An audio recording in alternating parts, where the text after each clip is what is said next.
What's up, everyone? This is Sarah Hudson. And this is Evan Bogart. And welcome to Right to the Source. Listen, we all know creativity can be your best friend and worst enemy. On our podcast, Right to the Source, we dive deep inside the mind of creative beings to find out how they do it. Today, let's find out how LSDREAM does it. So let it go. And let's go right to the source. We create a mental atmosphere.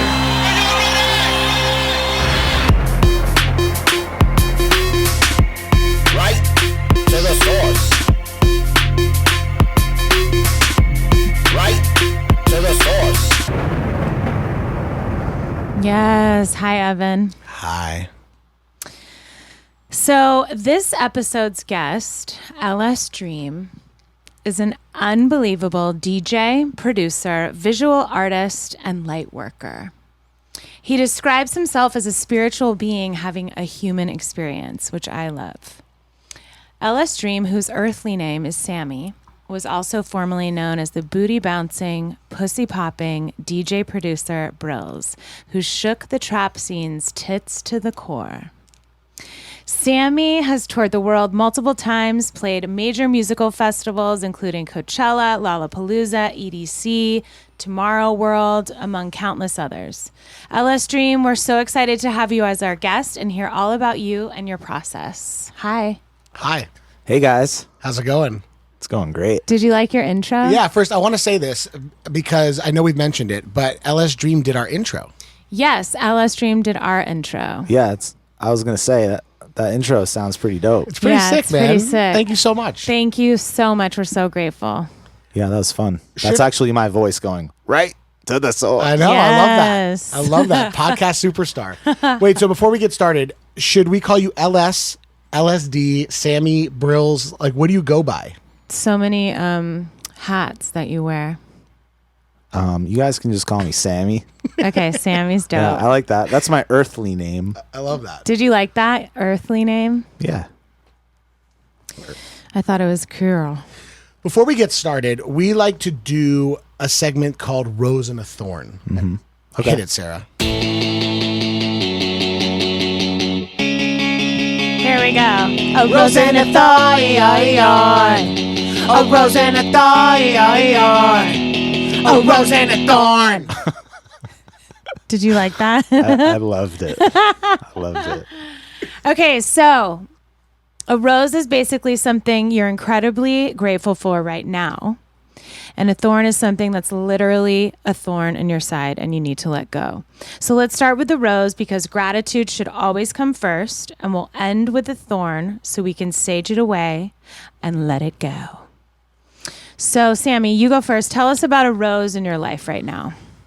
For me right now, the rose, what I'm most grateful for, it's really just the journey. That's it. Like, Love that. we're here. We didn't choose to be here. We didn't choose to be born. We didn't choose. So many things are out of our control, but what's in our control is how we react and respond to the things and just accepting the journey. There's going to be challenges. There's going to be ups. There's going to be downs. There's going to be trials and tribulations, and just having gratitude for those things. That's where I'm at. So true. I love that so much. It's so hard sometimes to remember that it's all about the journey, as cheesy as it sounds, because I feel like as creative people, we're just like, at least for me, I'm like very goal oriented, and it's like, oh, I get to a goal and I'm like, okay, what's the next goal? And then I get to that goal and what's the next goal? And enjoying the process, getting there is really what it's about. What's so interesting, it's actually really tied into my golden nugget, so I'm going to not talk about it right now. Okay. Because my golden nugget today has a lot to do with the journey. Okay, dope. But I want to say that I'm very goal oriented as well. I mean, but for me, it's more of a kind of like trying to get the high score. It's not a matter of life and death, you know? Mm-hmm. Like, I'm competitive because it's fun to win, not because it has to do with my happiness. Right. Right, exactly. But I think, at least for me, sometimes I forget that. I'm like, oh, when I get this or when I achieve this, that's going to fulfill me. When really I get there and I'm fulfilled for a minute, almost like a quick fix, and then I'm ready to go to the next goal. You know what I mean? Yeah, I've lived like that for years and years and years as well. Yeah, same. So what's your rose? My rose, I think today is health. My health.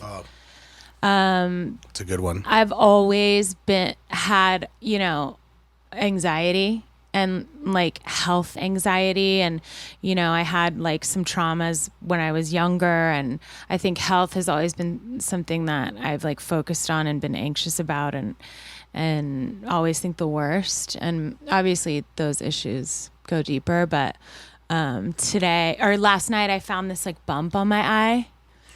And I feel like you might be a little bit of a hypochondriac. I mean, 1,000% am. I mean, I'm way better now, but I'm like, it's constant. I'm working on it. What do you mean a bump on your eye? Actually on the eyeball itself? On my eyelid, like in the corner. Sty. You got a sty. Yeah, I know, but I've never had one before. Oh yeah, I have like 2 a year, 3 a year. So warm compresses. I know. So don't touch anything. So last night I was feeling my eye. Wait, don't touch it. I know, sorry. You're contaging everybody. Is that a word? I don't know. I love contaging. I was touching it and I was like, oh my God, this bump and whatever. Anyway, long story short, I went to the doctor because I had to go to the doctor anyway for something else. And something else that you made up in your head? Do you make a whole like a grocery list on the refrigerator? You walk by and then when you get to like 10 things on the grocery list, you go see a doctor about the 10 things that you think are wrong with you, and he tells you only like half of them are wrong with you? No, literally. Like half of one, not half of them. No, that used to be me, but now I'm much better. I was getting blood test results, if you really need to know. That's okay. And everything's fine, but my TMI. cholesterol's a little too high. Anyway, so you had a sty. So she tells me I have a sty. Right. And that it's not fucking, something crazy. And I was like, oh my God, just like health. It's everything. Right. And I've actually, not to get like, too sad, but I've had a couple of friends get diagnosed with cancer lately, and my godfather passed away. Like things that are real life, situations, and it just really wakes me up, and I'm like, oh my God, I'm so grateful. So your rose is the sty because it's not something worse. Literally, my rose is the sty. Like I'm grateful. It's like a sty it's like a rose on your eye. Right. It looks like a rose on your eye. Not right now. It's a rose on my sty. Okay. Okay. So no more styes. My rose also is health related. Amazing. I back in May, when I got back from Japan, I decided to start eating raw vegan. Right. And I've lost like almost 35 pounds. You have. You look amazing. Thank you. And over the weekend, I started feeling really dizzy. And I took a blood pressure test, and my blood pressure was like 89/65, which is like crazy low. Whoa. So I'm now off my blood pressure medication, which is crazy. Like I was on blood pressure medication. Oh, amazing. And in like 3 months, I'm now like, I was like, I don't want to take this medication, but I have to because my blood pressure is too high. And now it's like completely normal. Oh my God. After 3 months of being, so that's my rose. That's incredible. That's my health. Congratulations. So health is my rose too. That's fucking so yeah, dope. So and my rose, congrats. thanks. My rose is my health. I'm grateful for my health. I'm grateful for my body corrected itself. All right. Well, those are some fucking rad roses. Sammy, what's your thorn? My thorn right now is my computer. Right. Can you sage it away and sage in a new one? I'm going to light your computer on fire. Is that cool? It's cool as long as like you come back with a new one. I don't know how to sage away a computer, but you know what it is? I think it's saging away the feelings you feel about the computer. Well, yeah. Yeah. So really, let's say your thorn isn't your computer because it's your frustration. It's your frustration. Yeah, with your my computer. thorn right now is your helplessness. My frustration with just you can't trust technology, man. Fucks you over every time. We should just go back into the days of like caveman. That would be hot. Would it? So your thorn is you're fucking frustrated. Yeah, my thorn is just I'm trying to create and I'm having technological problems Yeah, that and sucks. frustrations. I get that. Like when you're in like a frame of mind to be creative, and like you can't just do that. Yeah, it's a hideous thorn. So Hideous thorn. I like Hideous that. thorn. Hideous. that's my thorn. Yeah, hideous thorn. I hear it's I have a hideous hideous. thorn. Hideous thorn. Hideous thorn sounds like a Harry Potter character. It really does. No, we're not getting into Harry Potter again. Every episode we're talking no, about Harry we're not. No, please. Until you read the books or watch or you get into it, I'm going to talk about it every My time. thorn is Harry Potter. You will learn to love Harry Potter. I'm going to say my thorn, I'm going to stick on the health tip. And I'm going to say my thorn is I have my period right now. And my thorn is just the cramps. I totally relate. Like, I know you both relate, but I'm sure a lot of my female listeners relate, right? Right. Power to the female. I've had cramps before.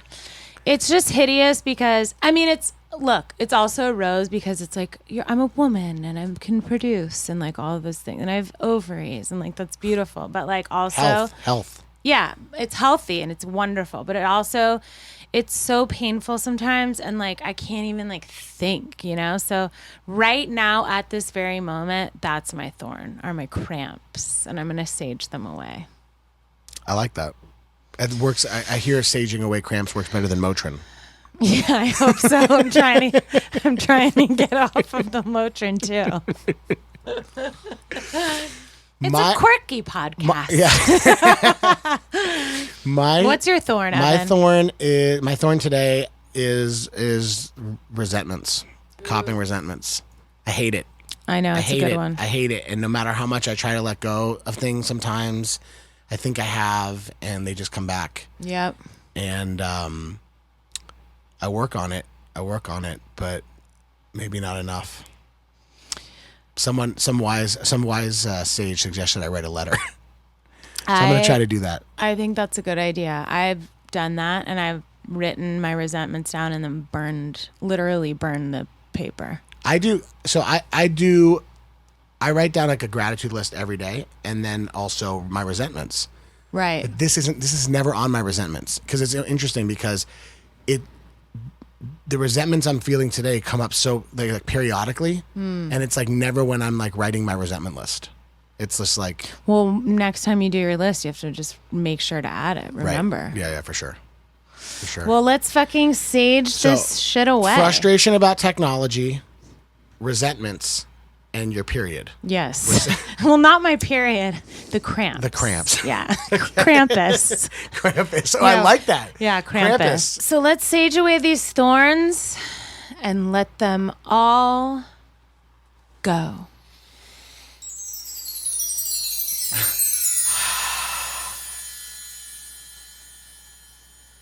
I actually feel better. It's amazing.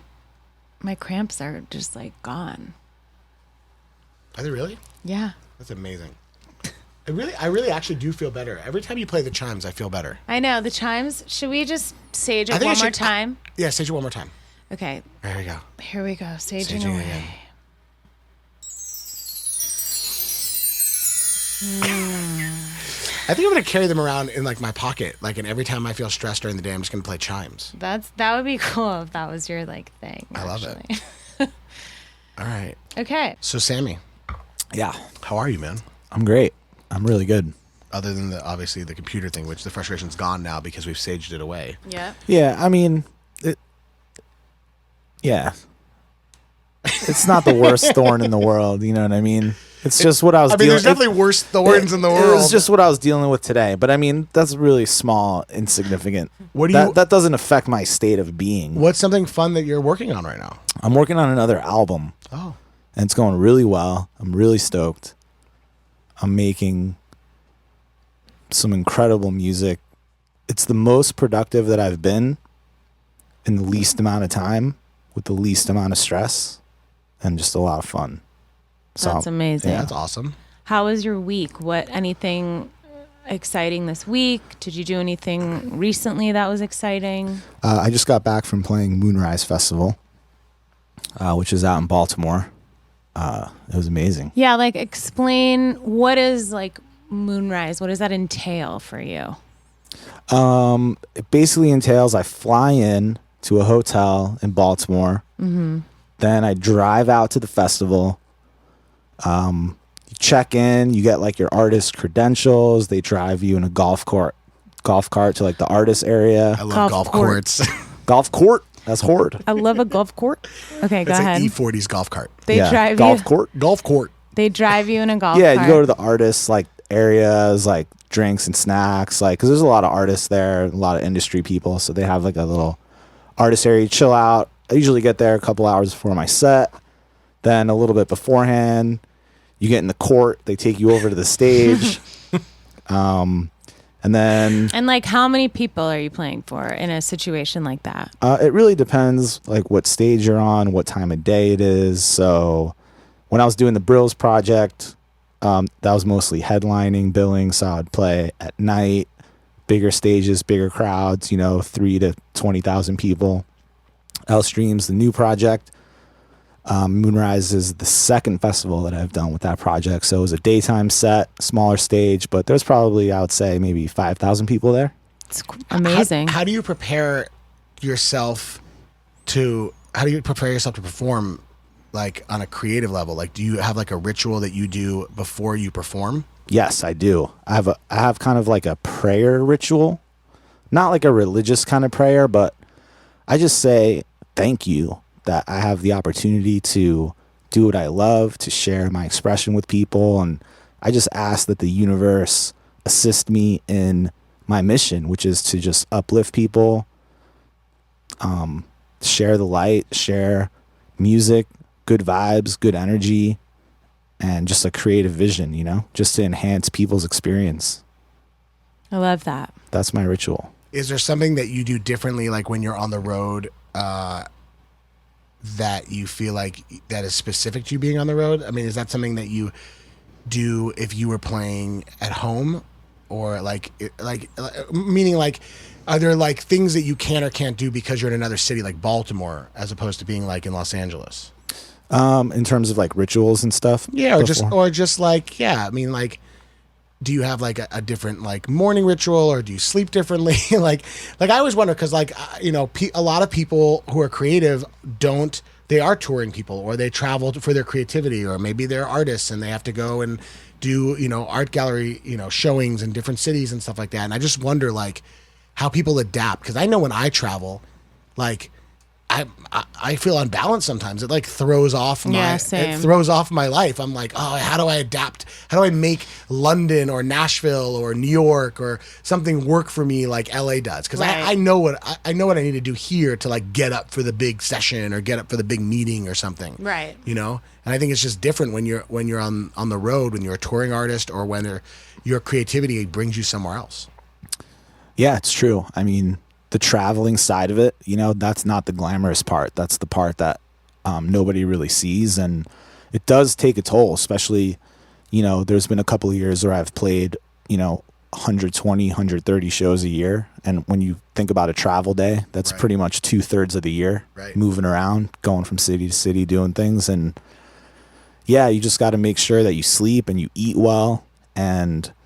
But for me, no matter where I am, whether I'm home, I'm doing a show, I'm in someone else's studio, my main ritual is just my headspace, which is something you can do wherever you are. And for me, it's just gratitude. It's just saying thank you for the opportunity and just being present, trying to not focus on all those things that change. If like, my flight got canceled or delayed and I didn't get to eat and I'm cranky or something like that. Or like Right. when I was at Moonrise, it rained like right after my set and they closed the festival for 2 hours because there was lightning and 2 artists got their sets canceled. Oh, that's crazy. That sucks. Yeah, but like that's the thing. Like, Or does there's it? a lot. What if they Right, like true. they still got paid, right? Yeah, I mean, no, it is whatever it's meant to be for some right, reason. yeah. Yeah, for sure. Sometimes I feel like what if you weren't in the mood to like, what if you were like, I really, like I love what I do, but I'm just not in the mood to play today. And then And then and then lightning. and then lightning, and you're like, oh, stoked. I don't like that, Evan. I don't like that at all. No, because you're a purist and you want to share your music. But I'm Yes. saying some people aren't as pure as you. I'm just saying. Well, or maybe it's just meant to be in some other weird reason. I don't know. No, I get it. I'm sure it's true. I'm sure someone's flight gets canceled and they're like, oh, thank God I don't have to go do that show. But man, it must suck to be that person. Do you have the daily horns? Yeah. Can you get the daily horns ready for a second? Because I feel like Right now? Yeah. Listen, we'll come back to everything, but All right. because I feel like we're talking about daily routine. And I want to ask more questions about the daily routine Okay. in LA versus being on the road. But I feel like it would be inappropriate to not like segue into the daily. The daily. You guys are hilarious. What are your daily routines? Since we're already talking about this, here, like, how do you stay connective and creative, and what works for you here in LA, and how does that change on the road? Because I want to know. Yeah. I want to know. There's like two different sides of you. There's like the studio Sammy, and there's the tour Sammy. Right. And I feel like that is something that a lot of people who listen to this podcast are. They're both studio and non-studio creatives, and I think the routine, I think your daily routine, your morning routine changes. So hit us with it. All right, my morning routine is, first thing I do when I wake up is I just take a minute and just get present and just have gratitude. To me, that's like the start of the day. And sometimes it just takes 1 second and I wake up and I'm like, hell yeah. And like other times I'm like cranky, I need coffee. You know, I'll sit down, I'll meditate. I'm very big on meditating. Meditating has like changed my life. Do you do any particular kind of meditating, or is it all different each time? For me, I like doing things with breath work. And so lately I've been doing kind of a mix of this imagination where, you know, I'll just imagine different things. I'll imagine a ball of light. I'll imagine a bird flying over my house. And then I'll try to become that bird and breathe as that bird. Or I'll think about like the sun, and I'll try to like become the sun and then breathe as the sun and just do a lot of... How do you decide what you think about? It's just whatever comes, you know? Like I don't try to analyze it too much. I just So you feel like some days you're like, I feel really birdy today, or like I feel sunny. Just something comes. I just close my eyes and I start to breathe. Oh, it's whatever you first visualize as you're starting to breathe. Yeah, just whatever comes, you know. like that. And if nothing comes, sometimes I'll just breathe. I'll just listen to my breath. I like meditating outside. That's my favorite thing, because the sounds of nature, the sounds of birds, the sounds of just the earth are I just connect to that like Grounding. Mm. it makes me feel grounded. And so I like to do that. Usually it gives you earlier the in sense the of day. like something like bigger than yourself. It's Yes. not like you're not just in your own world, you're in other beings' worlds. Right, exactly. You're not in control. That's how I feel like in the ocean. You out on a boat or standing in front of the ocean, it's just so massive and incredible and can crush me at any second, and I have no control. I am just like, I have to become one with this ocean. I don't know, it's so grounding to me. I feel like at home in the ocean. Is I that really where do. is that where the mermaid thing comes from? I mean, I believe that Sarah, if you don't know, Sarah is a mermaid. Yes, I'm a mermaid, and I made an EP called Songs from the Sea because I truly believe that I had a past life in Atlantis. And Are you going to see Aquaman when it comes out? no, I don't really do. I don't really do well with like fantasy No movies. Aquaman, no Harry Potter. Got Yeah, it. no thanks. But If anyway, it was a movie about like Aquaman's like meth habit and Right, I love in the that. most dangerous prison in the world, Sarah would definitely watch it. I like to see like dangerous reality, you know? It just, I don't know why it fascinates me. Anyway, but yes, I was a mermaid in a past life, Atlantis. I've been actually told that before by a Kundalini master. He looked into my eyes and he saw both of you are covering your mouths that you're going to laugh. It's not funny. This is true. I don't know why that sounded so funny when you said Kundalini Master. It's really rude of you both. But it just sounds, can I just say, it sounds funny because I know that's like real, but after saying that you don't believe in anything fantasy, you don't watch movies that are fantasy, and then you drop I was told by a Kundalini Master I was a mermaid. Well,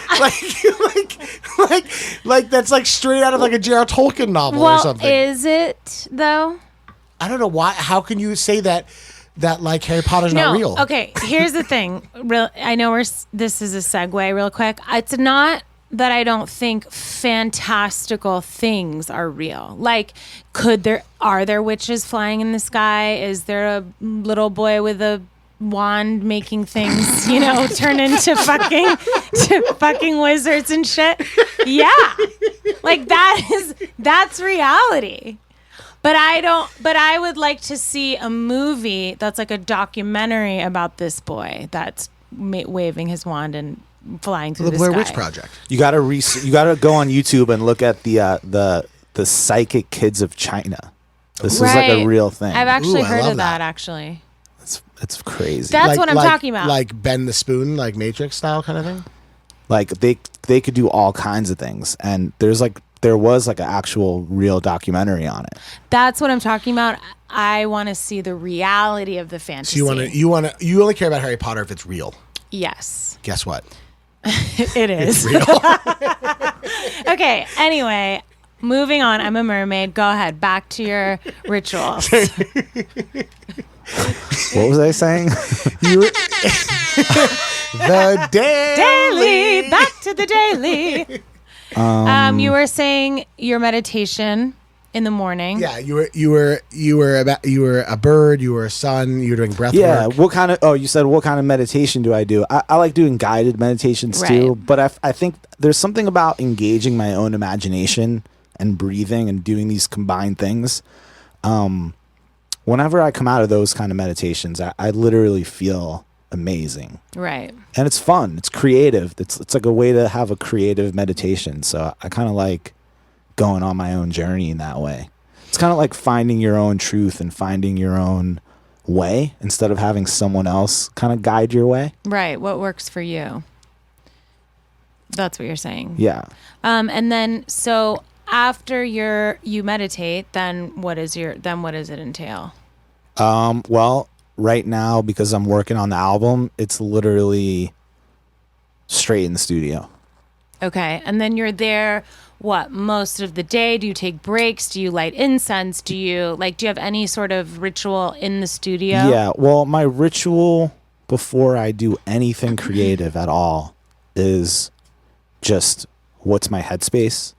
And so if I come out of a meditation or I have my coffee or I walk my dogs or whatever, did a couple of those morning things and I'm like itching to work and I feel great, like my studio's at home. So I'll just come in the studio and just get going because I'm already feeling good. But, if I wake up and like there's emails and social media and things are going on and I feel distracted, then I'll go, I have like a little altar in my studio with some candles and some crystals and I'll light incense. I love that.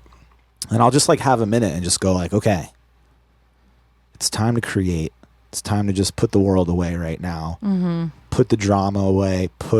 Just really like, it's like I found this place where I really don't care about anything, but I really do care at the same time. And it's a beautiful space to get into before you create. Can you send me like an address?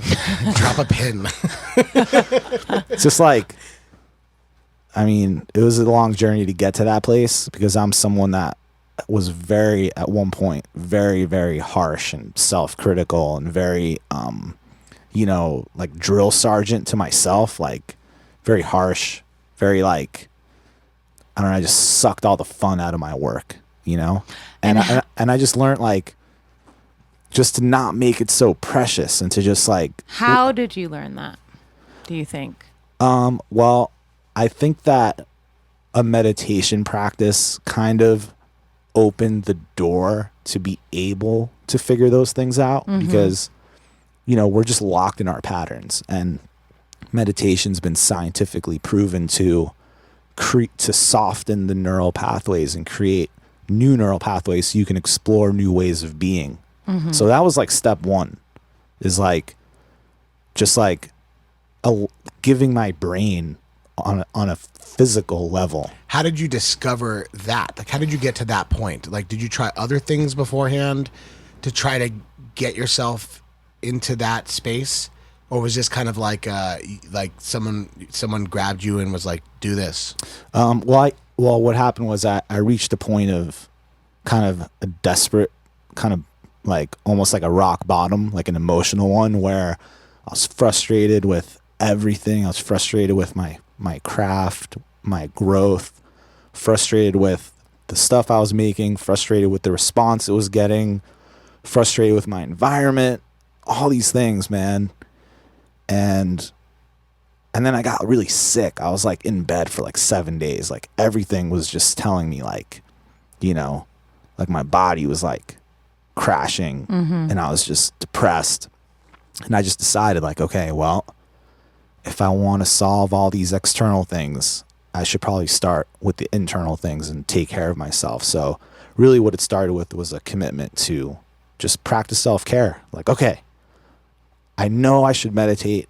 Everyone's been telling me I should do it. Everyone's been telling me I should eat healthy. Everyone's been telling me like it's really important to get 7 hours of sleep. Maybe I should do all of these things and see if it works, like what happens, kind of almost like a science experiment. But it's like that's such like I feel like that's a hard place. Like most people don't ever get there. Yeah.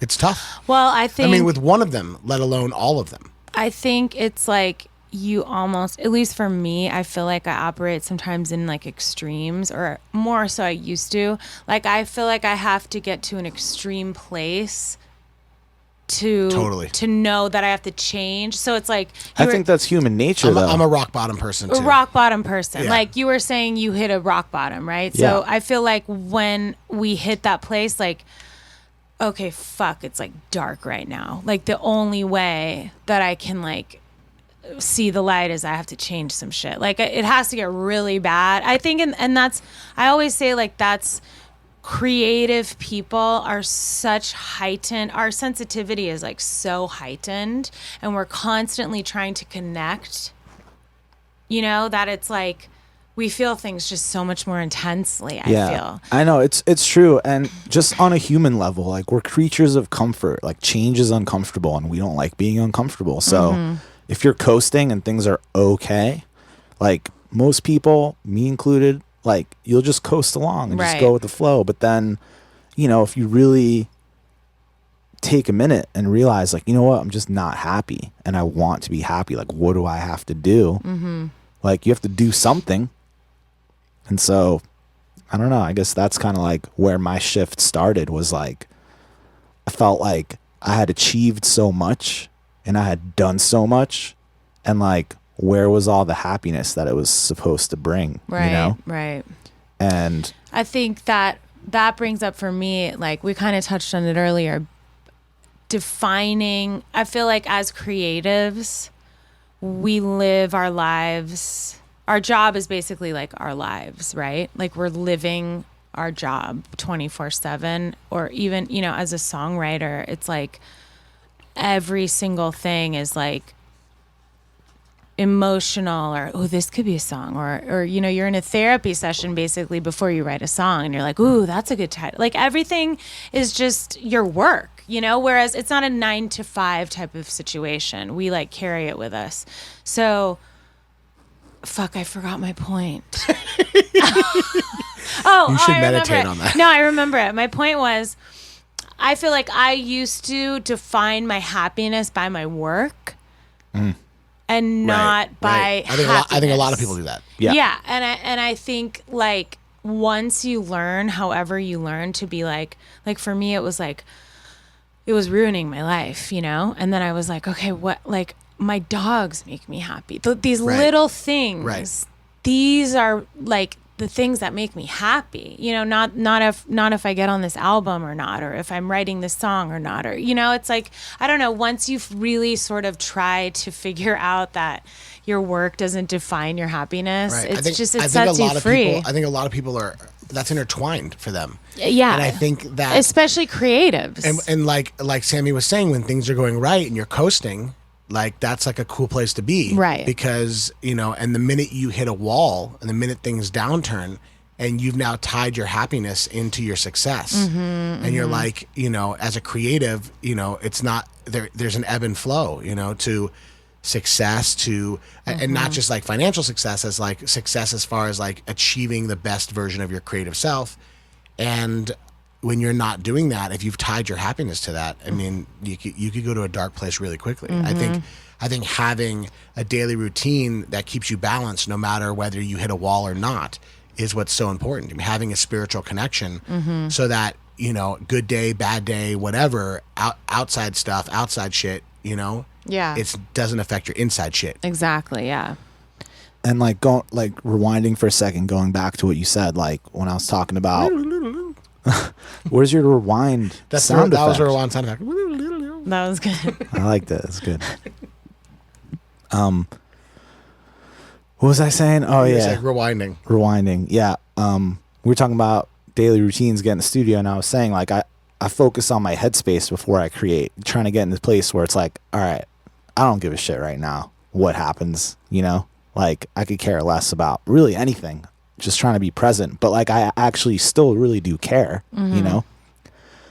and I found that place through Stoicism, which is a philosophy. Will we define that for our listeners? Stoicism is an ancient Greek philosophy. Stoa means porch, and it wasn't like this like royal high-end type of philosophy. It was like people in the street literally hanging out on porches talking about everyday philosophy. It's a very practical, very useful philosophy that you can apply right away. And the basis of it is there's things that you can't control and there's things that you can control, and how to really shift your energy out of everything that you can't control and only into things that you can control. So the way that relates to my creative process is I can't control whether what I create today is going to do anything out in the world, right? All I have control over is just my process that day. I have no control over what someone's going to like it. I have no control over, like my computer malfunctioning, you know what I mean? So there's a lot of things that can happen that can take you out of the creative process, right? It's like you're writing something, you're like, oh, I don't know if this is any good. I don't know if this is going to work. You're thinking about all these external things that really aren't in your control to begin with. So that was like one, and Stoicism goes even deeper than that. There's like a lot of things about it, especially on happiness. There's like a lot in there about happiness where it's like, like for a Stoic, it's like they say applause is great, money's great, like success is great, like someone tweeting at you that you're amazing is great. All these things are great, but you can't control any of these things. But you can control being a good person, right? You can control that you're honest, that you have integrity. And is that enough for you to just wake up and be happy, to just be like, yo, I'm dope. That's it. I don't need external things, success, all these things to be happy. I can just be happy because today I'm me. I get to work on myself. I get to improve. I get to face the challenges. And when it comes to creating, it's like getting to a place where, wow, I have the opportunity to make something today. Like that in itself is the success. Everything that happens after that is just like fun and an opportunity to create something that wasn't there. And then after that's all done, then come in as the, analytical thinker and go in and decide like how it weighs whatever, but just not letting it mess with the actual creative process in itself. I love that. I kind of wish that like my daily affirmation, I would wake up every day and look in the mirror and go, I'm dope. That's it. I think you should. That's it. You got to just start doing it. I'm dope. That's it. You got to just start doing it. Honestly, there's a book called Mirror Work by Louise Hay, and it's affirmations that you say to yourself in the mirror. But Evan, you are dope. You are dope. Yes. And that's it. And that's it. You are, man. Thanks, man. But You're dope too. but this book is basically looking in the mirror and saying I'm dope. But among other things, but So you don't have to buy the book because you just ruined it for everybody? no, it's a lot of other things than just being dope. But like, what's stopping you from doing that? Because I'm so busy. You know what I mean? Like, no, I wake up, listen, I have my daily routine where I wake up and there are certain things I do that are like saying I'm dope, that's it. I wish it was as simple as I'm dope, that's it. I probably make it more complicated. Maybe I like put down like layers of like extra morning rituals, but it probably could just be as simple as I'm dope, that's it. Yeah, but you know what? And I want to add, some days, right? I don't feel dope. I don't feel that I'm great. You know what I mean? Like, Of course. being human it's all ups and downs, it's hit or miss. But in those moments too, I still give myself that because that is being human, right? So it's like the hit or miss part of it. It's like if I had a day in the studio where I just absolutely sucked, like that's okay. That's still dope. I generally wake up every morning. I've said this before, and I think I heard this. I think I heard this in an AA meeting actually, but I feel like all of my like doubt, all the stuff that I don't feel dope, is sitting there like next to the side of my bed, like chain smoking, staring at me while I'm sleeping Right. for like an hour before I wake up, and it's just like wake up, just staring at me, going wake up, wake up. Wake up. And finally, the minute I wake up, it like jumps inside my body and it's like, you're terrible. Everyone Wow. hates you. There's something wrong. Right. And like, so I wake up in this panic of like anxiety most mornings. And then the next like 2 hours of my life is like centering myself, Working on gratitude, that, balance, meditation, reminding myself that I'm dope. That's it. Yes. And so that I can like go on with my day. And it's weird because I didn't feel that way. I don't remember feeling that way for most of my life, but I also don't remember when that started. Like Interesting. it could have been my whole life, but I'm 100% sure that this didn't start until like maybe 10 years ago, maybe less. I literally have no idea. Maybe 15 years ago. I mean, I think for me, I'm always the most anxious in the morning. I feel like you're just so sort of vulnerable and, open to letting all of those negative thoughts come in your head in that moment. I'm the same way. I mean, in the morning is when my mind just starts to go. I'm the opposite. Crazy. All my anxiety and like fears and stuff creep in at night right before bedtime. Really? No, that's terrible. Yeah. Yeah, that's because creepy. because then you dream about it. Do you dream about it? Do you LS dream about it? Ooh. I like that. No, I don't dream about it. My dreams are very, very bizarre, avant-garde, just like the weirdest things, and I can barely even like remember them. This is actually a really good segue into a question about your creativity. Do you dream like your visuals? I wish that would be so fun. That is really cool. Like, where do you come up with your visuals? Like, is that stuff that you see when you're meditating and stuff like that, or like? I come up with my visuals from themes and ideas, and then I just look for visual content, and that kind of tells that story. You know what I mean? So for the LSDREAM project, I'm very much fascinated and intrigued with the kind of blend of science and spirituality. And so I'm always looking for these topics and things and images that kind of tell that story, and then manipulate those like I would with like audio samples. But if you work on them for so long, do you then start dreaming in them? Because that would be really sick. That would be. I hope so. I hope that happens. That really Maybe it would. hasn't been long enough. Sometimes when I work on something for a lot, I start dreaming about it. Do you ever dream songs and then wake up and like sometimes I write them in my dreams and then I wake up and I'm like, They're bad. Fuck. They're bad. No, I mean in my dream they're sick. Right. I do that. I do that sometimes when I dream like a film. Like I'll wake up and I'll be like, right. oh my God, I need to write that down. That is a movie. That is like the dopest plot for for just the most trippy movie. I mean, But then it's gone within a second. Like I need to figure out how to retain retain it. You gotta Maybe keep a like dream a- journal or something. I'm doing the psychic training right now. Whoa. How to develop my psychic abilities, and one of the exercises is to keep, I have to go get one because I don't want to keep my phone by my bed when I sleep, but a little recorder, and like as you're falling asleep and as soon as you are waking up, to basically just like take the recorder and like talk about everything that you see, feel, saw in your dreams, all of it, because I mean, we all know that like our dreams are definitely they're messages, they're hidden messages Of your subconscious? yeah, of your subconscious, of like there sometimes, you know, psychic messages or Sarah, let's test your psychic ability right now. oh god. Okay. No, it's not Evan. like this. Wait, It's is not this like Evan, this. Evan, look. Is see this the a number? new segment? Should we do a new Evan. segment? Test Sarah's psychic ability? I Evan, kinda like look it. at Have the look at guest the bring in number. something? Look at the number right here. You see the number up the top there?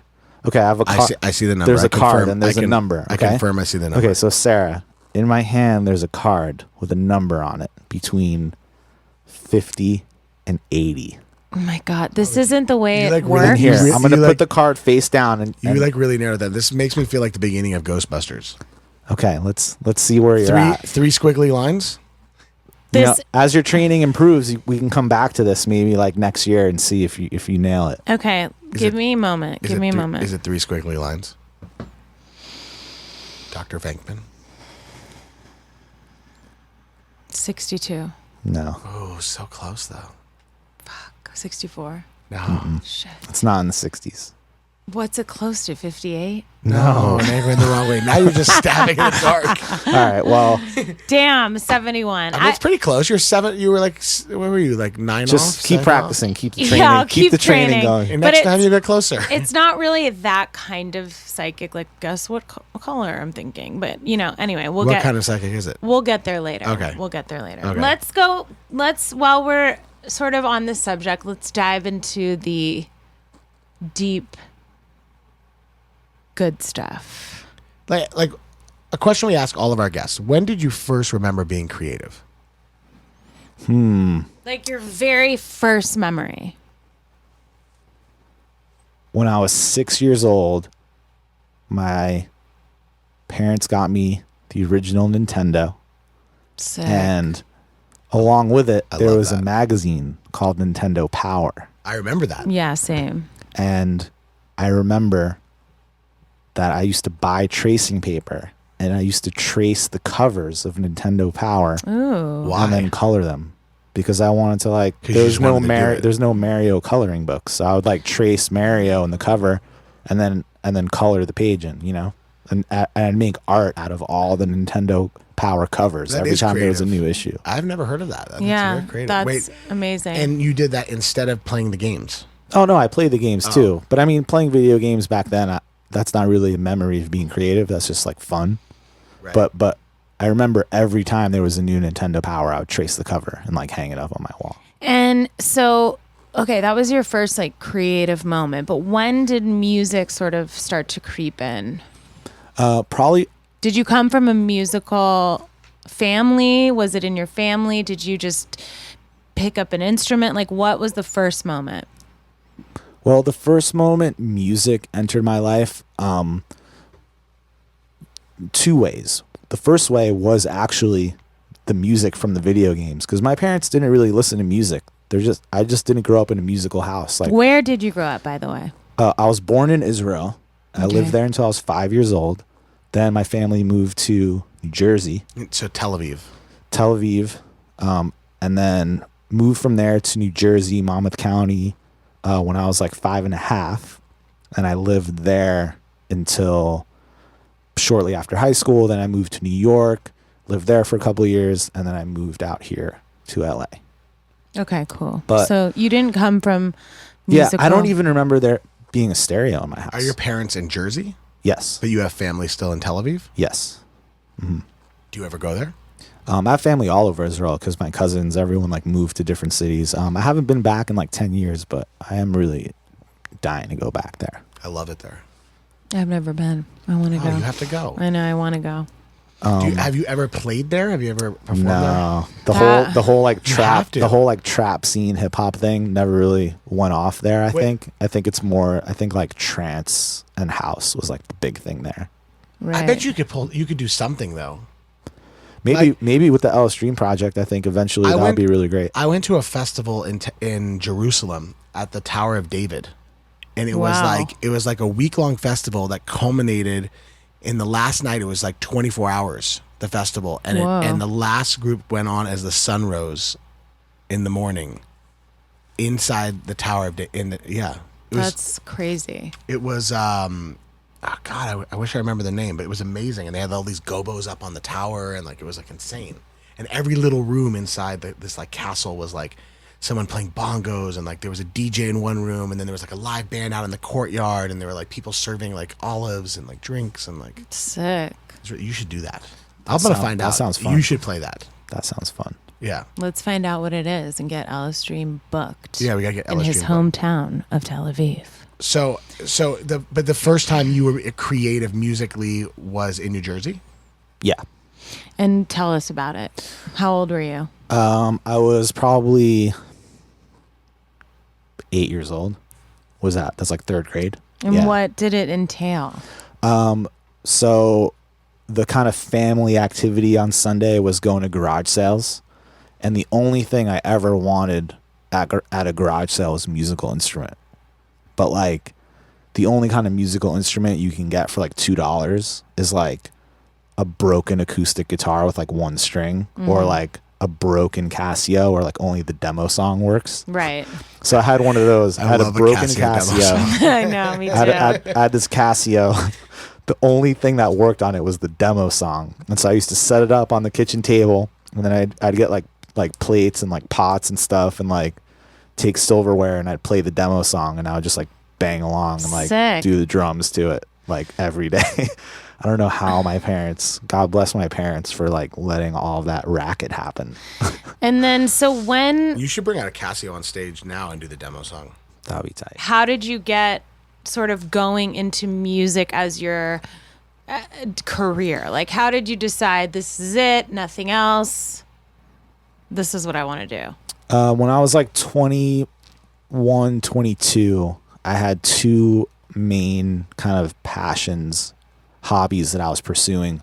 One of them was dancing in like a street dance crew, and we'd like travel all across the East Coast, and like there was like some break dancers and poppers, and like That's amazing. we had, I like- no idea. That's He's amazing. actually the best dancer. No, I'm not, obviously, not, not obviously, anymore. obviously. Not anymore. Pop and locking for days. man.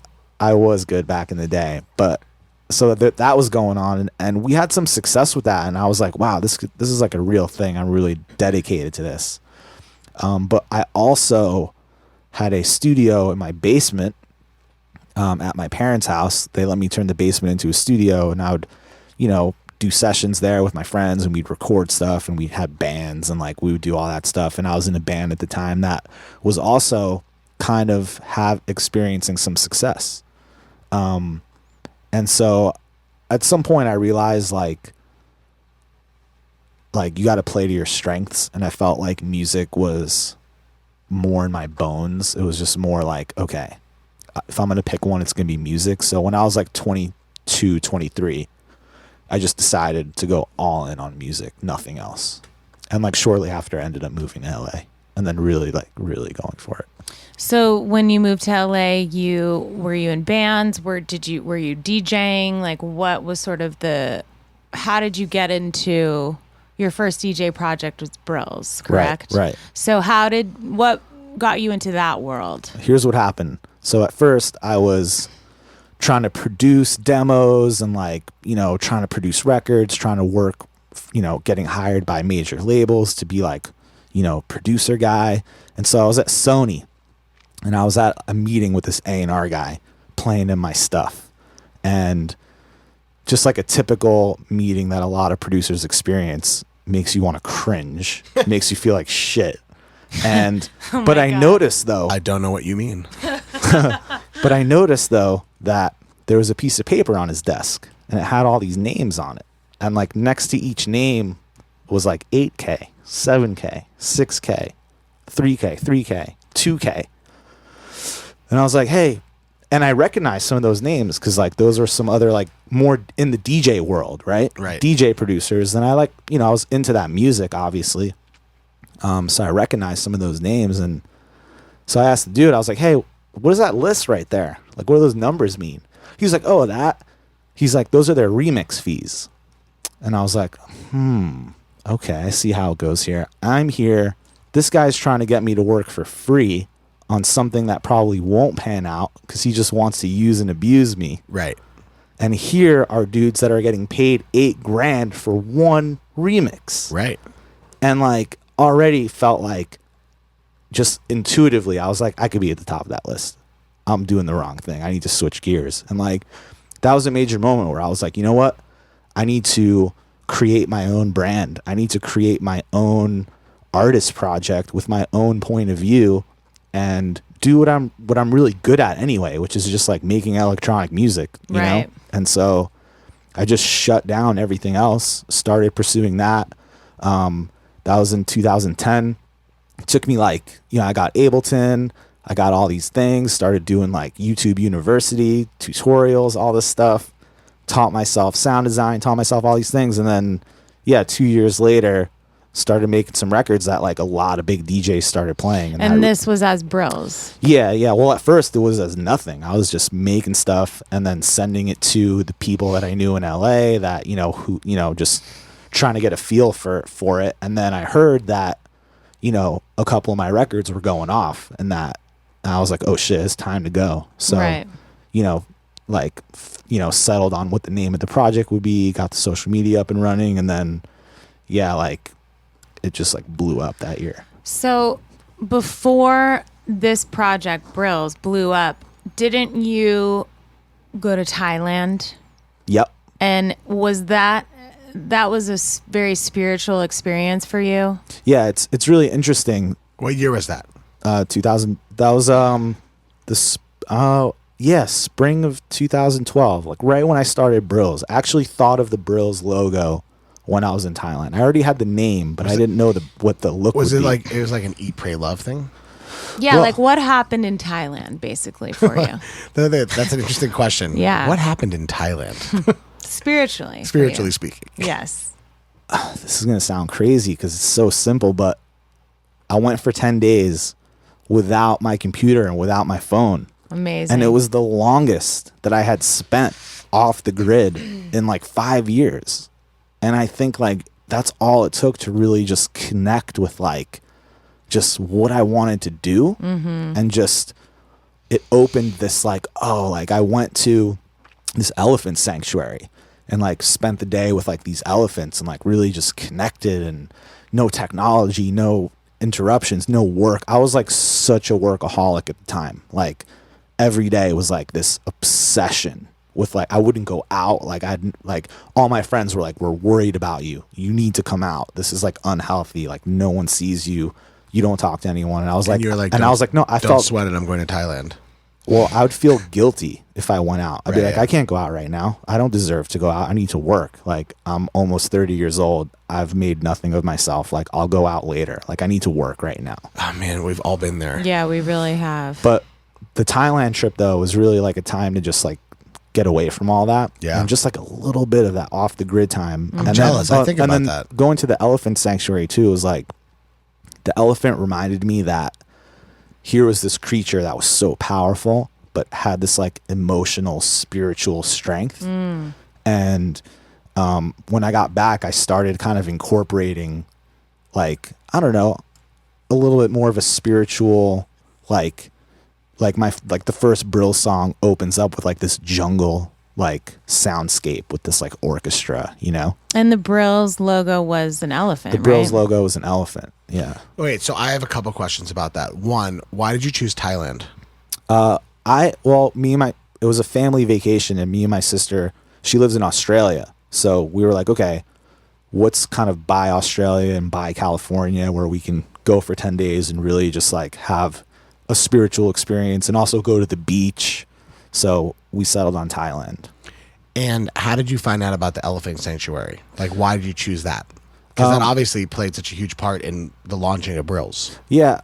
It was just one of those things where we were there for 10 days and we we just said, okay, we'll pick 4 days and just chill at the beach, and then the other like 5 days, let's just do activities every day. So we were like, what is there to do? So we did all kinds of stuff. And you asked people there, or like you researched it before you Yeah, we went? researched everything before. We had it all planned out because like my parents came, so it was like a thing. Like we weren't like backpacking and like being chill.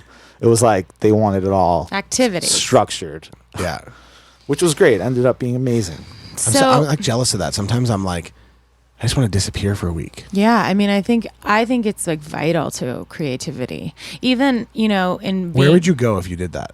If you were like, I'm gonna go away for a week and just disconnect and be by myself and meditate and just be with myself. I mean, I can think of so many places, but the first place for me I always think of is Greece. I just love Greece. I mean, I could tell you for me what I want to do, not even for a week. I just want to go for a weekend. Is I just want to drive up to like a California state park that has redwoods. Yeah. And just like get a little cabin. Yeah. And just like be there, like get there on Friday, be like Friday, Saturday, Sunday, come back Monday, and just like walk in the woods, go to these parks, look at these trees. You should do that. Yeah. I'm gonna do that. I mean, even for me, But that's like an easy thing to do. That's not like a Yeah. whole like Yeah. fucking 20-hour flight, you know? an easy thing that I love is just Palm Desert, Joshua Tree, Palm Springs, the Joshua desert. Tree is great. There's a place there called the Integratron. It's like this incredible dome. You go in, you do sound baths, and like, I don't know, there's something about the desert for me that's just like so calming. What's a sound bath?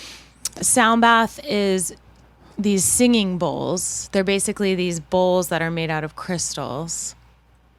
And I actually have one here, but It's not just with crystals though, but sound bath is like a sound healing with, so basically it's like singing bowls. sound vibration that the frequencies are tuned a certain way where it allows your body and your mind to go into a very deep meditative state.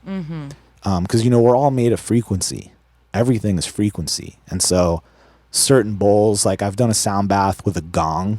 This guy had a big gong and you just like vibrated around, and like something about the frequencies and these different things that like just like it's almost like getting a deep tissue massage for your like spiritual self.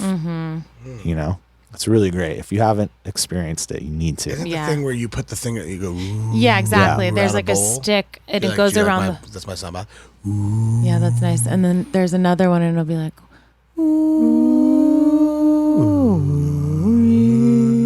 But there's a guy in LA though too. His name's Torkum G, and he does a sound bath with a synth. Twerkum G? Torkum. Oh, Torkum. Torkum Ji. Torkum. Torkum G. I wish it was Twerkum G. He does a sound bath with a synth. And it's incredible. I've been. It's amazing. Like he has the sound of sound bath on his synth? No, he has this like analog kind of like synth drum box thing that has actually like tubes in it, like analog tubes. And just the way he like plays the sounds, like he probably just has the release like turned all the way up, so like every note is this like long. Torkum G. Yeah, You can find him online or something? Yeah, it's like my favorite sound bath. What he does is unbelievable. also, I'm going to have to check that out. he does them for anyone in LA or coming to LA. There's a place on La Brea called The Den, and he does some nights there.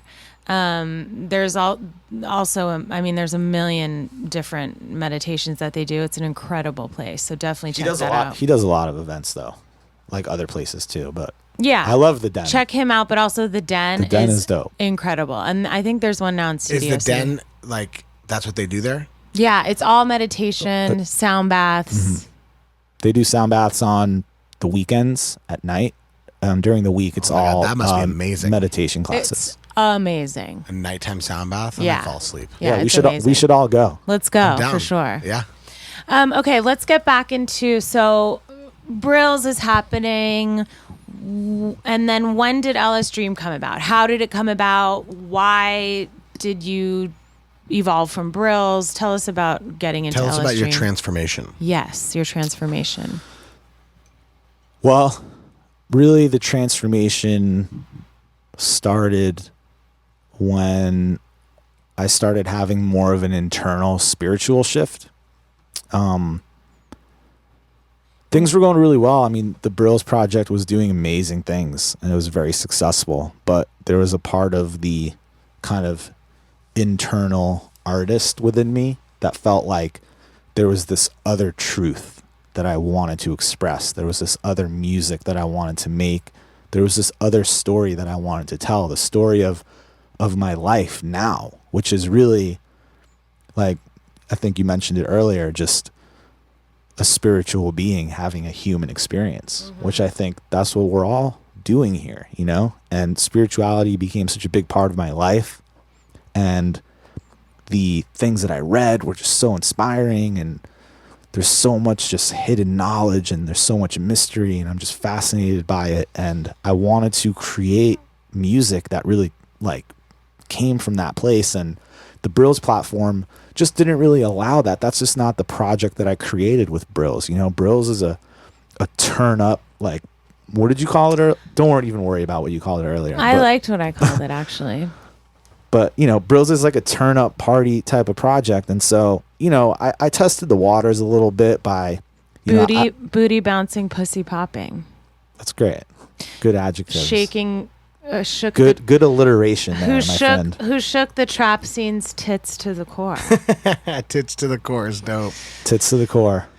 So did anything in particular happen in your life where did you hit a place spiritually, a low? Were you going through something like, was it like a light bulb, or was it just a sort of natural transformation? I mean, I think, well, it was natural and unnatural at the same time, you know, because it's hard to really tell the difference sometimes. You know, it feels awkward and it's scary, and but that's natural. But I think what happened was no new Brills music was coming out. Like, I'd go to write Brills music and it just wasn't coming out. Right. And it's like, what am I doing? Like, you just weren't there anymore. I just wanted to just like make something that I was extremely passionate about and something that just was wanting to come out. And so, you know, I just hit pause for a second. Literally and figuratively. Yeah. All around on everything. And then, yeah, just did more like internal work, you know, just like working on the headspace, you know what I mean? Just getting into a good headspace, getting like almost like shedding the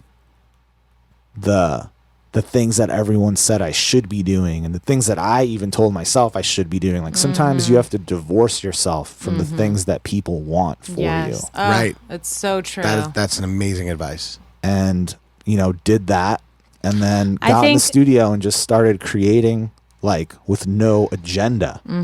And stuff started coming out, and all of a sudden it was like, you know, I went from like working on a Brills album for a year to literally writing the first LSDREAM album in like 4 months from start to finish, and like just being absolutely in love with it. So I was like, you know what? This is my new thing now. Because you were just inspired. Yeah. I like creating with no agenda. Me too. It feels good, but sometimes I feel like that I feel like I could also get lost, and then if I'm creating with no agenda for too long, and then I feel like I'm just creating into a void, and I don't know what to do with it. But also, I'm not an artist, so I'm not self-releasing the music I do. But you are an artist. No. I mean, I'm not a performing artist. Right. I understand. But here's the thing: creating with it goes back to the brain. Like, all creativity gets processed in two areas: the left brain and the right brain. And so, when you're creating with no agenda, you're allowing yourself to develop these new neural pathways, these new paths to get somewhere that you haven't been yet. And so it's like it's a practice that's like healthy for creativity, you know, because at some point, if you're a professional, you have an agenda, like you have a goal, you have a purpose, like a macro agenda. Yeah. But not like a daily agenda. Yeah. Right. But even if you're like for example, like I'm working on this LSDREAM album, but like one day I will just spend a day in the studio and just experiment with the most random things that have nothing to do with what I'm doing, because it just like keeps me from getting locked into this one repetitive way of thinking about something. And that's what I needed to do after Brills. I was so just like, everything had to be this like trap banger formula that I needed to just throw that away and just let anything out, even if it was like the most random thing ever. And eventually through that process, I realized that like there was kind of an agenda, but I didn't decide it. The work decided it. The work leads the way. It's almost, or it just makes me think of like the inner child. Like we forget that we have to like let the inner child out and play. Yeah. And then later go back and edit it, go back and fix it, go back and fine tune. But when you're creating in that very instant, it's just like fucking vomit it all out. Be that inner child. Sometimes play. I think I'm the opposite. I think that like sometimes I let my inner child outplay and need to have more focus. Like rein it in. Right. Like you let it go too far. Yeah, I'm like, yeah, we're just having fun always. It's always having fun. Isn't that weird? I don't know. Whatever. That is weird. I mean, well, I guess it's just all about balance. Everyone has their own sense of what they feel they need to be balanced. Right. You know what I mean? Right. And that's really the key. But like for me though, the transformation thing, it wasn't just about the creative music stuff.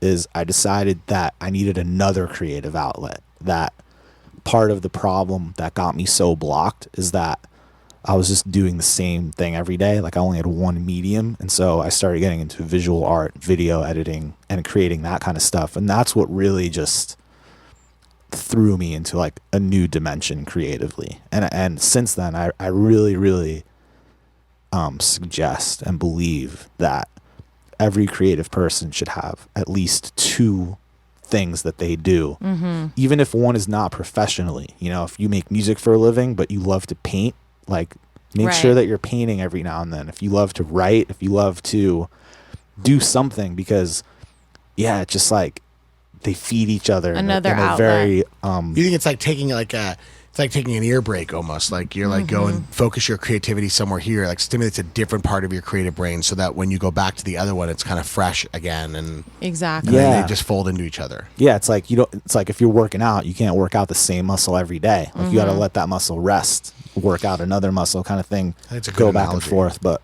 Because it's an interesting thing. It just was making me think of when you first start out and you have nothing and you have nothing to lose and you're just making art to make it, or your music or your poetry or whatever it is. You're only thinking of the pure creative process. And then when it starts to become a career and you start to make money and it starts to become, a whole other beast, then I think your mind starts to get into it of you overthink things, and then you want to do it again, and then it becomes this whole other thing, and it's this constant thing to remind ourselves to go back to that pure place. It's hard. It's so hard. It's hard. That's why I feel like maybe having another creative outlet where you're just like, you know what, I have nothing to lose painting this picture right now. I mean, Yeah. not to say you're not doing enough right now, but like, are there other like creative things that you want to do? I do want to get into writing. Like one of my dreams is to either write a novel or a movie of some kind. Interesting. I just love telling stories. I love thinking of stories. Like the LSDREAM project is very much a narrative of story, and a lot of the visual content tells a story. And for example, like when Kendrick Lamar did that Coachella set where you had that like kung fu movie playing throughout the set. Like I would love to create something like that where it's like a live show, but it has like the cinematic story along to it. And I would just love at some point, I don't know, maybe I don't have a timeline on it. Maybe in 10 years, I don't know. It'll happen when it happens. But in my mind, I just see myself like just writing like an incredible book, like a great story that's just like that's like connected to everything else you're doing, or just it could not be. It could just be whatever. Who knows? Right. Who knows? Okay. But I've always loved writing. I've always loved just like stories. I'm very, very into movies, and like when I watch movies, I feel like I watch movies on two levels. Like I just enjoy the movie, but I just see like the mechanics. I see the like writers. I see all the devices, the metaphors, the visual imagery, like the symbolism. Like I see all these things, and then, you know, like we'll have these profound experiences because I'm like getting all these layers of these stories, and I feel like I want to create one like that, you know? I love that. Now, how much does spirituality play into your creative process? Like, what is a sort of, I mean, we don't have to get into like God, but do you believe in, is there a God for you? Is it angels? Is it, do you believe you're a vessel? Like, I mean, what is sort of your creative spiritual beliefs? I believe that creativity and consciousness and spirit are part of this intangible fabric that we can't define. But like, I think that my physical body, my physical brain has a relationship and is connected with this other realm, right? And in this other realm, there's like a spiritual me.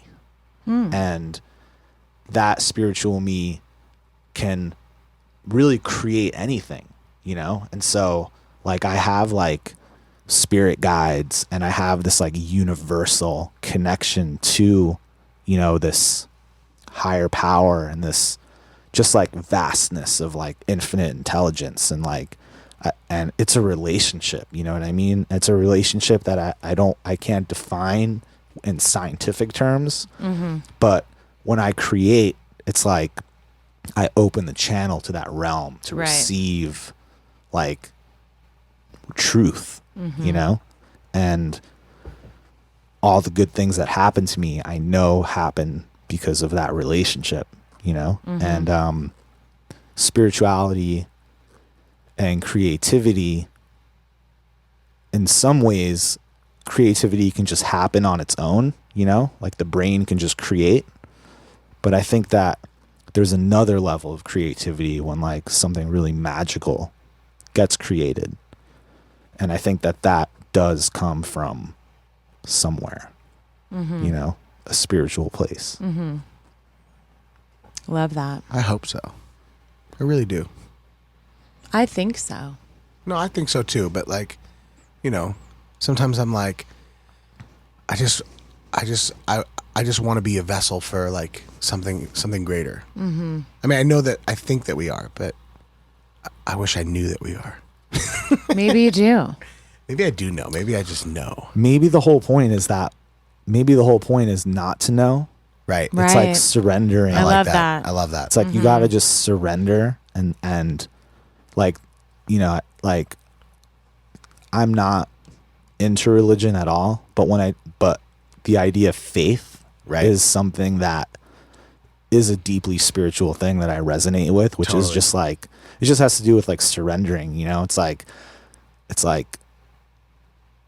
there is something greater and, you know, but the interesting thing though is where science is heading. And this is like a lot of the inspiration that I draw from for this project, but where science is heading is really validating a lot of these like spiritual things. Like for example, there's scientific studies coming out about Reiki, how they've proven scientifically that like 50 Reiki masters are all tasked with doing this certain energy work.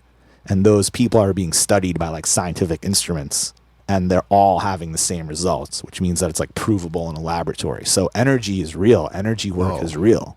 You know, there's I love that. tons of scientific. Is that online? You can read about that online. Yeah, you can read about that. There's experiments where I forgot the guy who did it, but it's a very famous experiment about these 3 bottles of water where one said love, one said hate, one said nothing. And he like, you know, these monks meditated on each one with that emotion.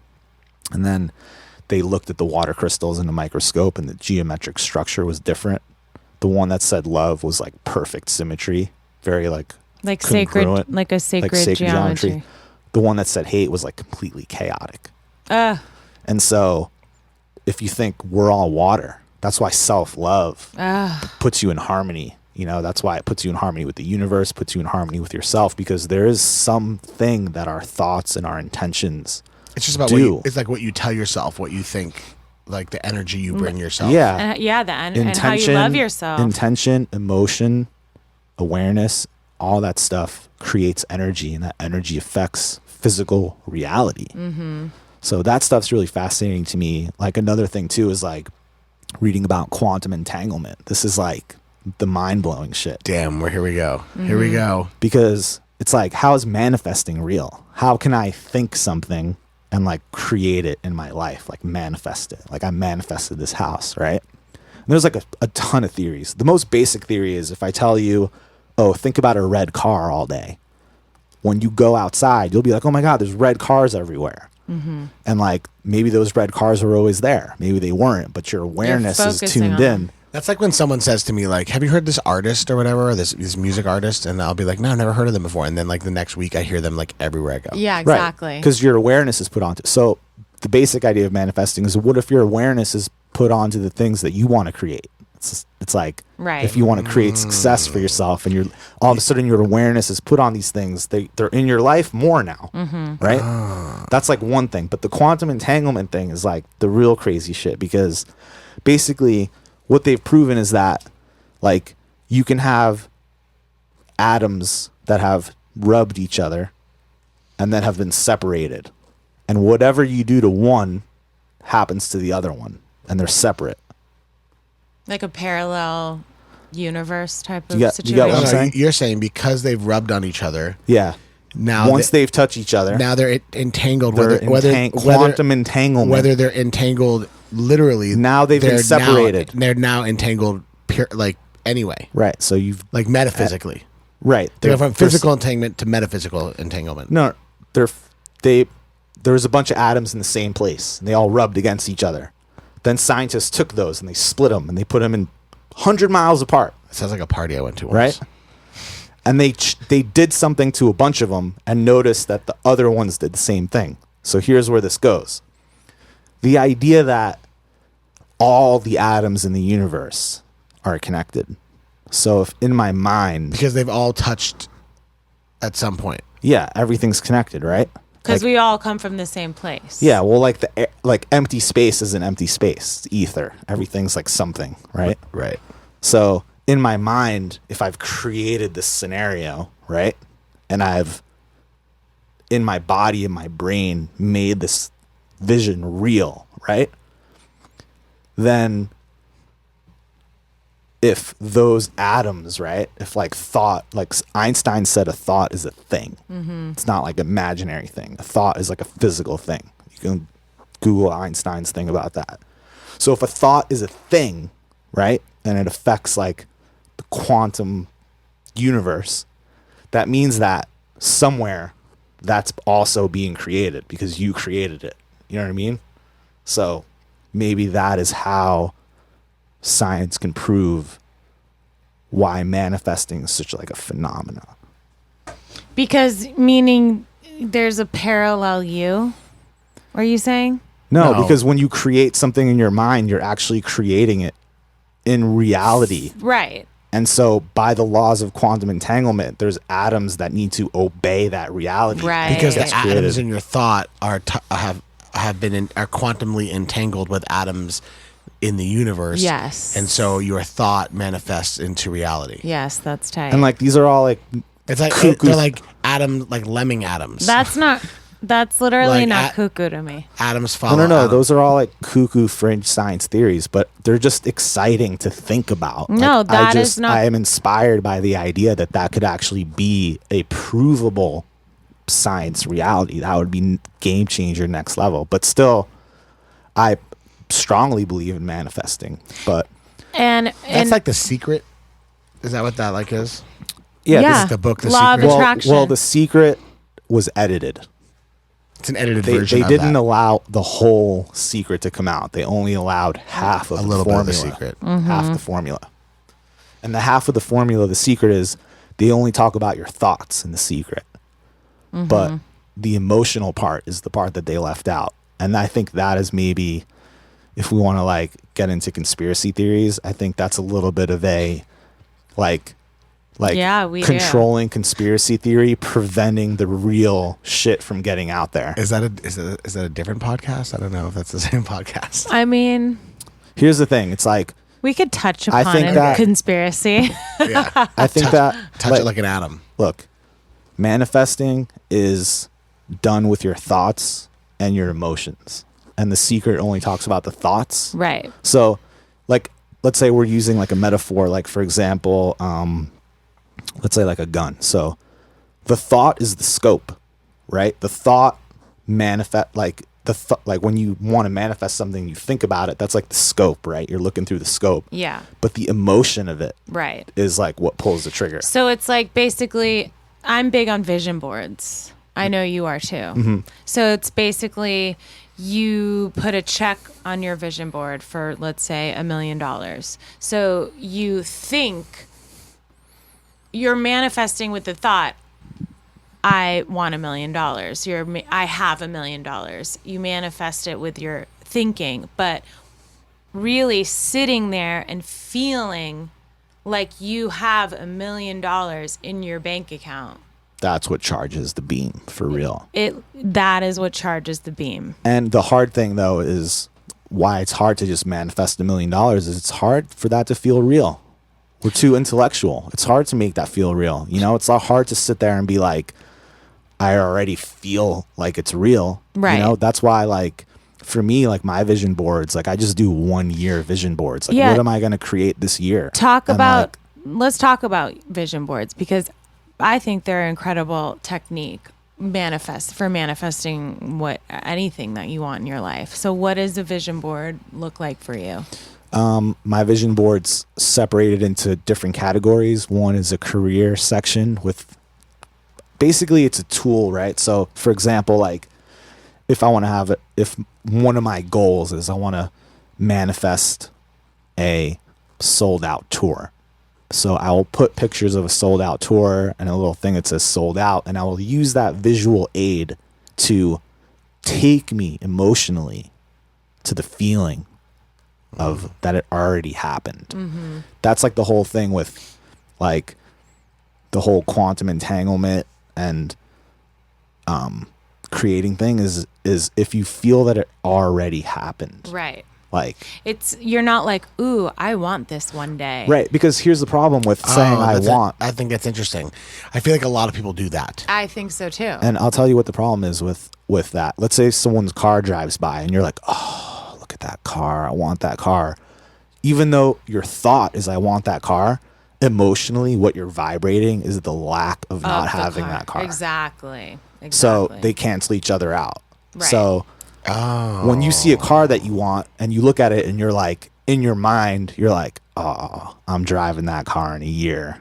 And like you're smiling and you're eager and you're excited. You're like, that car is already on its way. And Like, I already have that car in the and future. you're feeling yourself in that car. Oh, I like that. Coasting I like right that. now. I like I already have that car in the future. Yeah. Yeah. Like it's on its way. Like, you know, that's how I use my vision board is I look at these things as things that it's like time traveling. Sometimes I'm like, I have millions of dollars in my bank account, and then I eat sushi like I do, and then I find out later that I don't. Oh my God, shut up. And I'm really bummed because I'm like, man, I should stop eating so much sushi. Oh my God. I love that. But yeah, it's when you look at something and wish for it or hope for it, you're vibrating sort of the lack of it. So I really am with you on that. Already having the feeling that it's yours. Yeah, it's all about Whatever it is, not even just a physical thing, peace, happiness, love, a relationship, whatever it is, already feeling that you own that's yours. Yeah, I just think, you know, like a very common spiritual idea is like the universe is a mirror, you know? Like you get what you vibrate. Like, you know, that's why people are like, yo, don't put that out. You'll say something, people be like, yo, don't put that out there like that. You know? Your words are literally I feel like people so say that and don't powerful. know why they say that, but they say it. right. No, they say it because like what we say and how we feel and what we vibrate affects our reality. Yeah. And so, and that's why some people, when they're like, hey man, I'm just going to put this out there, and they say something great, you know, because like in their mind, like there's something where it's like, yeah, like put it out there, say it, like declare it, make it official, what you want, what's going to happen. And like, for me, it's just gratitude. It's like saying thank you for all these things. But here's the thing for me though, is, and I've learned this after doing vision boards for like 4 or 5 years, is going back to that relationship with spirituality, with God of my understanding, spirit, the universe, angels, guides, however you relate to it, is that really thinking about, why do I want these things, you know? And is it for my best good? Is it for my highest good to have these things, you know? And so, like, I try to relinquish the control. It's a weird place to like manifest and to be like, I'm creating these things and I'm like determined and I'm like committed to the vision of like, I'm driving this car. But also at the same time, if it's meant to be, I will have it. And if it's not meant to be, then show me what's meant to be, or put me in a place of what's meant to be. There's a certain amount of like surrender at the same time that allows me to, I don't know, just find like a place where creating and going for my goals is like just like a fun thing to do. It's not a matter of, did I fail or did I succeed? Did it happen or did it not happen? Does it work or does it not work? It's just like, Right. It's not black or white. yeah, there's no failure attached to it. Right. You know? It's like, I just believe that there's another force that's guiding me, and I need to align myself with that force. And that force wants me to have everything. You know, that force wants me to be free. It wants me to be happy. It wants me to succeed. But I need to allow it. I need to believe that I'm worth that abundance and that happiness, and like get to a place where I allow it to come to me. And if I say like, I want something, and it's like, in the end, not like that goal or whatever is like a distraction, you know? I don't know. Maybe it's not supposed to be, so then it doesn't happen, or my vibration's off in some way. So lately my vision boards have been about like feelings rather than things, you know? Like instead of saying like, I want a sold out tour, like I'll put pictures on my vision board that just represent pure happiness in my career. Right. And however form that happens in, let it be, you know? Instead of focusing on the thing, I focus on just the feeling I want to create in my life of like, you know, like I have a picture on my vision board of like this big dinner table. And like what I imagine is like, I'm at dinner with like 20 really awesome people, great friends. My life is full of like great people.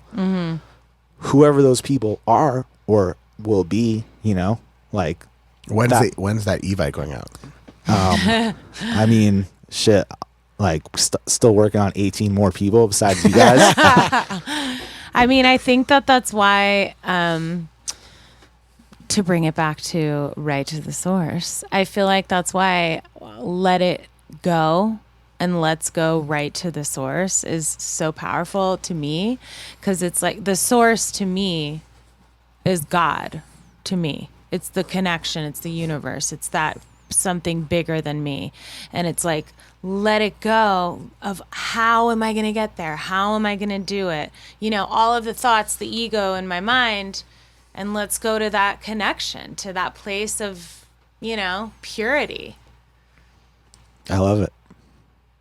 I got to tell you guys too, I'm very excited about this journey that you guys are on with this podcast. Oh, thanks, man. Thank you for your support. I really these are the love kind it. of conversations that I'm really looking forward to listening to. Yeah, me too. Because I'm sure everyone's going to have their own cuckoo nutso ideas like me. I learned a lot tonight, I gotta be honest. Okay, so wait. So before we like to end each episode, we do a segment called Golden Nuggets.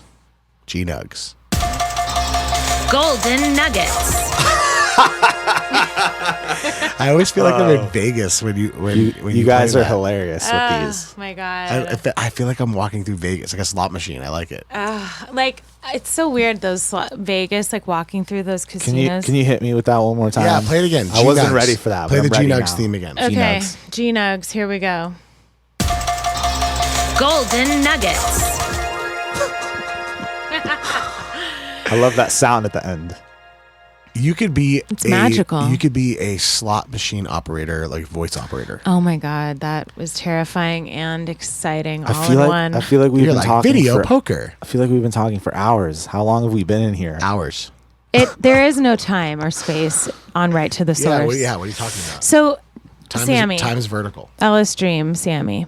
Golden Nuggets is where Evan, myself, and you are asked to bring in or recommend to our listeners something that inspires us spiritually and helps our creative process, quiets our mind, fosters our growth, etc.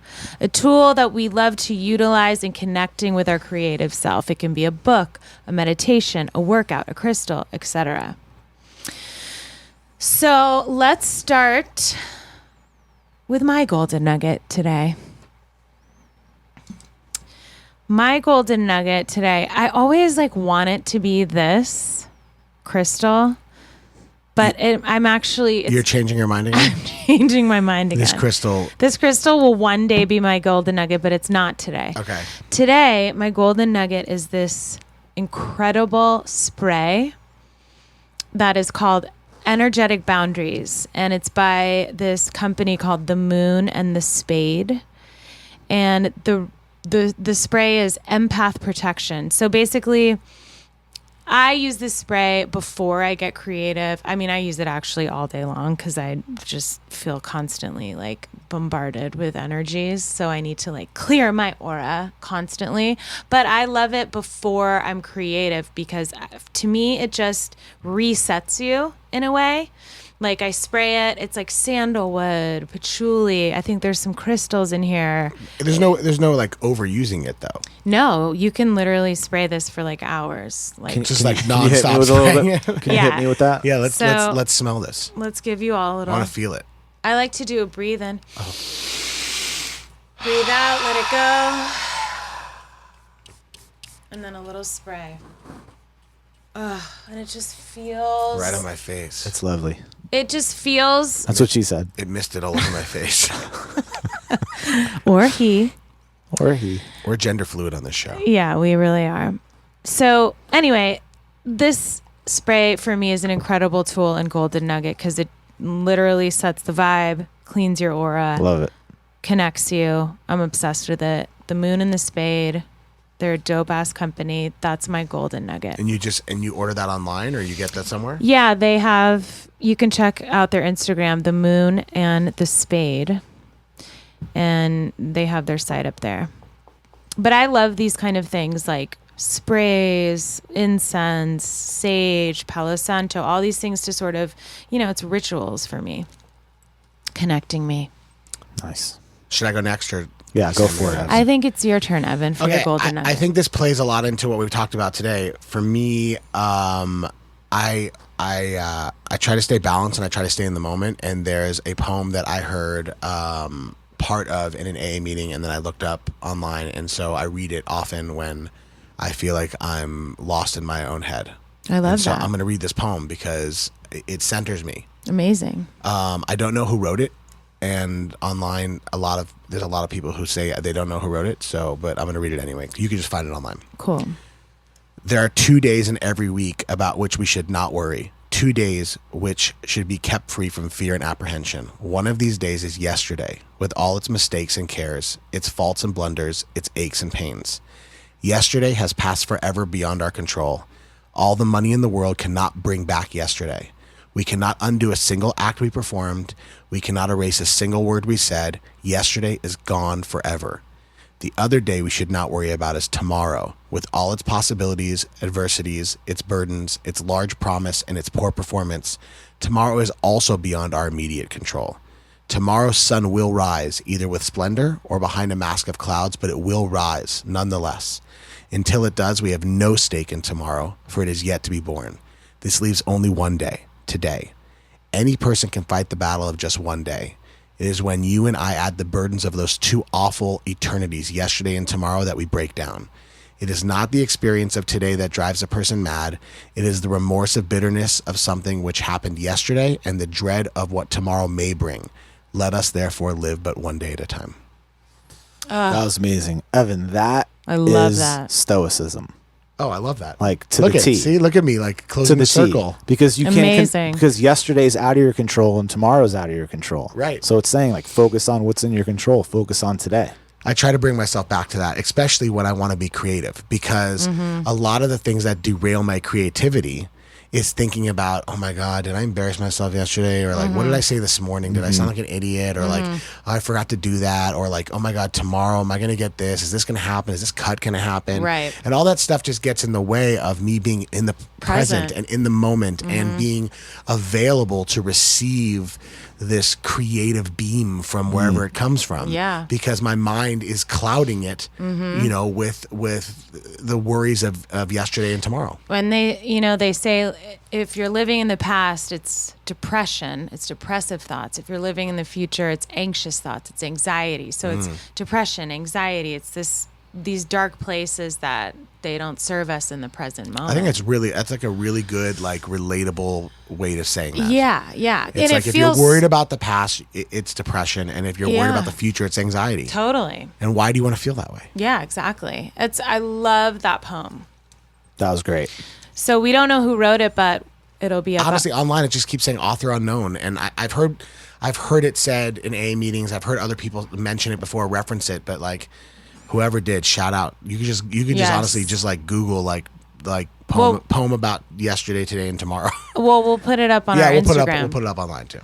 Nice. Okay, Sammy, what is your golden nugget? My golden nugget is more of an idea that I want to share with all of the creatives that are listening, specifically people that feel like they get bogged down because they're overthinking things, or like, you know, I love the quote, analysis is paralysis. And so I've definitely been through years and years of like constantly overthinking things, and like even not being able to get a song done, or like working on something for like 2 months and like not being able to get it done. And so I want to share my breakthrough on that as my golden nugget. And it comes down to understanding the difference between the left brain and the right brain. And to really, and if you're out there, just really try this on for a second, because when you understand the function of each side of your brain, what each one does, you can then start to form a relationship by looking at the strengths and the weaknesses of each side. So for me, what would happen was, okay, so the right brain, that is creativity, that is intuition, that is emotions. That's where the real heart of a creative thing comes from. The left brain is just like logics, analytics. It's the intellectual mind. It's the analyzer. And what would happen to me, what I realized was, the right brain would create something and intuition would happen, and the left brain would come in right away and just start chopping it up. I don't know about that. I don't know if that's good. Maybe that'll work. Maybe that won't. And then it'll be like, okay. And then like, basically they were just at each other's throats. They didn't give each other the space to actually let enough work out. So what I decided was, I was like, okay, left brain, you're very smart. You're very intellectual. You've got a great taste level, but we're going to create right now for a couple of hours. I need you to just wait outside for a minute. We'll call you in when we're ready. I like that. And I just like let myself create without I love judgment. the idea of like a waiting room like that. Yeah. Right. No, literally, like, for whatever reason, when you create these characters out of your left brain and your right brain, it starts to make a lot more sense of how you get in your own way with overthinking things. And so, you know, I just let myself create without judgment. There's no analyzing, right? The analyzing comes later. It's important. Here's the thing. Both are important. Totally. Right. Totally. So that's really that was really like my kind of breakthrough, is just like letting myself create, letting the intuition happen without judgment, just what's going to flow, what's going to come out, even like more ideas than necessary. Then later come in and start to analyze, start to dissect it. What's not good enough, what's good enough. But at least then the work is out there. And what ended up happening was I had to be like, oh, I like this. This is great. Because like I actually gave it a chance to actually happen. I feel like whenever we do these, I always think of a tattoo and I just see a left brain with like a little smiley face crossing its legs, reading a magazine in the waiting room. Are you gonna I feel like every episode you get a new tattoo. I know, I want this. And then the nurse or whatever with a little bubble saying, "Left brain, we're ready for you to come in now." Oh, I love that. And I want to so cool. I want to just add one more detail. Maybe. And this is like an interesting thing too. Is Also on your neck or no? No, on my face. Okay. Okay, yes. okay, like when you guys are creating, right? And I think this is true for everyone. There's like another voice in your head that's also talking and thinking thoughts, right? There's Which like one, there's though? like you and there's like another you in your head. The good voice or the bad voice? Well, The it's one, a the, voice. the one I'm telling to shut the fuck up. Is that the one you're talking about? Or whichever one? I'm talking about the left brain, the analyzer. Yeah, of course. Yes. Yes. The interesting thing is that the right brain doesn't talk, doesn't have a voice, it just is. Right. I love that. So you have to remember that that voice, that's only half of you. And you have to shut that voice up. Because See? that Shut other the fuck voice, up. that other voice, it's not going to, it doesn't talk to you. You have to just be quiet and let it be. It's like Right. it's like a mute. It just is. It's a beautiful mute. It's a mime. No, I love that. That's amazing. The left brain, right brain, little guys. I'm That's your telling golden you, nugget. it's a major I feel like nugget. that's a good like cartoon. Yeah, I feel like that's what your story should be about. You should write like a fantasy story about left brains and right brains, and Sarah obviously won't like it because it's fantasy, but that's no, cool. a children's book. I actually, a children's book about left brains and right brains. A children's book about creativity. Yeah. let's do it. That's what we need to learn in school. Should we? Yeah. Not these lies that they teach us in the history books. I feel like this episode, I know this was like your golden nugget, but I feel like you dropped so many golden nuggets You throughout really the whole did. episode. Like I've just been collecting them for You a while. really you dropped were just so many you were golden dropping nuggets. nugs everywhere. I'm very lonely. It was good to talk to people. Actually, I just read a lot and watch a lot of things and movies and just like store all these random bits in my head. Thank you. well, thanks for sharing that. Yeah, and thank you, Sammy LSDREAM, for being our guest and letting us into your creative and spiritual process, and for our amazing theme song. Where can everybody find you online if they want to like get some more G nugs from you? LSDREAM, it's one word, _music. Underscore it. music. On Instagram. Everywhere? LSDREAM _music. Is that Instagram and Twitter? That's everything. That's everything. Cool. Yeah, that's everything. Well, you can find us at righttothesource.com and on our Instagram at righttothesource. We'll have all of our guests' daily routines and golden nuggets up on our sites if you want to check them out and see if they inspire you. Also, you can subscribe to the podcast through our website or any platform you listen to podcasts on, and don't forget to rate us. Yes, please rate us. Sammy, LSDREAM, thank you. And, I pull a tarot card out for each guest that we have. And I've read your cards multiple times. And this guy always shows up in your readings, the 8 of Cups. And it just really... I like his boots. Yeah, his boots are cool. And it really sort of reminds me of you because you're always searching. And that's something I really admire about you. And you're always looking to be better. And you're always on the journey and loving the journey and just constantly looking to improve and get to the next level. And I think it's such an incredible thing. And so I wanted this card to be out here for you today. Thank you for being our guest. Thank you to everyone for tuning in. Shut up. Shout out everyone. Shout out everyone. And don't forget, when you're being creative and you want to connect, let it go and let's go right to the source.